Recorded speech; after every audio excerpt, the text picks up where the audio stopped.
বিভিন্ন মুনাফিকি ছাত্র সংগঠন রয়েছে, তারা বলেছিল যে আমরা নাকি হলগুলো দখল করবো আমরা যদি রাষ্ট্রীয় দায়িত্ব পাই। আসলে এটাকে সংঘর্ষ বলা যাবে না, সম্পূর্ণভাবে পরিকল্পিতভাবে, এবং তারা সম্পূর্ণ পরিকল্পিত এবং অস্ত্র শস্ত্রে সজ্জিত হয়ে আপনারা দেখলেন ঢাকা পলিটেকনিক ইনস্টিটিউটের লতিফ ছাত্রাবাস, সেইখানে ছাত্রদলের উপর, শুধু ছাত্রদলের উপর বলবো না, সাধারণ শিক্ষার্থীদের উপরও তারা কীভাবে হামলা করলো।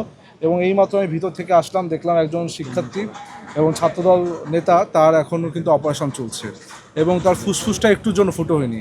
আমি যখন ভিতরে অপারেশনের বাইরে থেকে দেখা যাচ্ছিল, দেখলাম যে তার এইখানে বুকের এখানে এমন ছিদ্র হয়েছে যে ডক্টর ভিতরে আঙুল ঢুকাচ্ছে এবং ডক্টর দেখাচ্ছে যে একটুর জন্য তার ফুসফুস বিদ্ধ হয়নি। ঠিক একইভাবে একাধিক ছাত্র কিন্তু আপনারা দেখছেন যে কীভাবে তাদেরকে স্ট্যাপ করা হয়েছে, ছুরি দ্বারা। এরকম আমরা কিন্তু যে জুলাই আগস্ট গণ অভ্যুত্থান হলো, অথবা আপনারা দেখেছেন যে দীর্ঘ 17 বছর বাংলাদেশে একটি ভালো নির্বাচন হলো, সেই নির্বাচনে জনগণের দায়িত্ব বিএনপি পেয়েছে। কিন্তু অনেকে আমরা বলতে শুনেছি, যারা বিভিন্ন মুনাফিকি ছাত্র সংগঠন রয়েছে, তারা বলেছিল যে আমরা নাকি হলগুলো দখল করবো আমরা যদি রাষ্ট্রীয় দায়িত্ব পাই।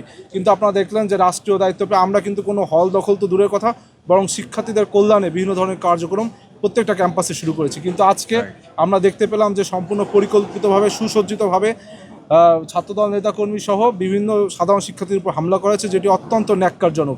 ওদের স্বপ্ন পূরণে পাশে থাকতে পেরে আমরা গর্বিত। এবং অনেকেই কিন্তু আমি দেখলাম ভিতরে আমাদের 2জন শিক্ষার্থী রয়েছে, আরও একজন এখানে আসছে, বাকিরা সমরিতা হসপিটালে চিকিৎসাধীন।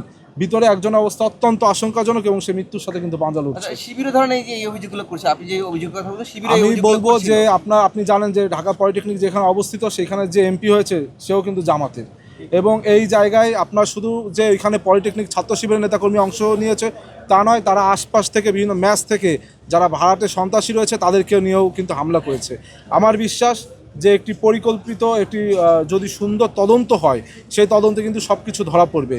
এবং আমরা তো প্রমাণসহ দেখাচ্ছি যে আমাদের শিক্ষার্থীরা কীভাবে আহত হয়েছে, এবং আমাদের শিক্ষার্থী, আমাদের ছাত্রদলের নেতাকর্মী যারা ছিল, তাদের কাছে কিন্তু কোনো শস্ত্র ছিল না। তারা সম্পূর্ণ খালি হাতে নিজেদেরকে ঠেকানোর জন্য যা কিছু করার সেটুকু করার চেষ্টা করেছে, কিন্তু সেই চেষ্টায় তারা ব্যর্থ হয়েছে এবং বিভিন্নভাবে হামলা হয়েছে। ধরেন যে আমরা দেখছি ফেসিবাদ বিরোধী লড়াই, শিবির ছাত্রদল তারা মাঠে ছিল, নানান সময় একসাথে করেছে, নানা তাদের একটা ঐক্যের জায়গাও দেখেছি।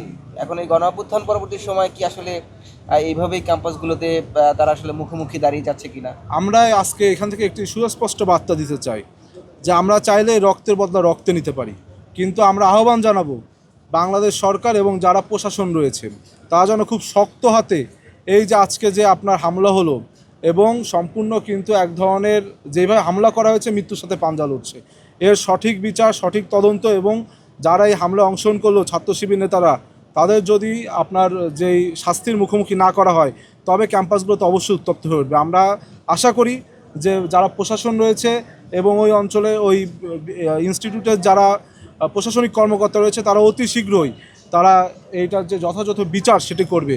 নতুবা তো প্রত্যেকটা ক্যাম্পাসে এরকম বিভিন্ন ধরনের সংঘর্ষ আমরা দেখছি যে তারা পূর্ব থেকে অস্ত্রশস্ত্র নিয়ে কিন্তু তারা পরিকল্পিতভাবে সব জায়গায় সজ্জিত রয়েছে। কিন্তু আমরা বারংবার ধৈর্যের পরিচয় দিচ্ছি।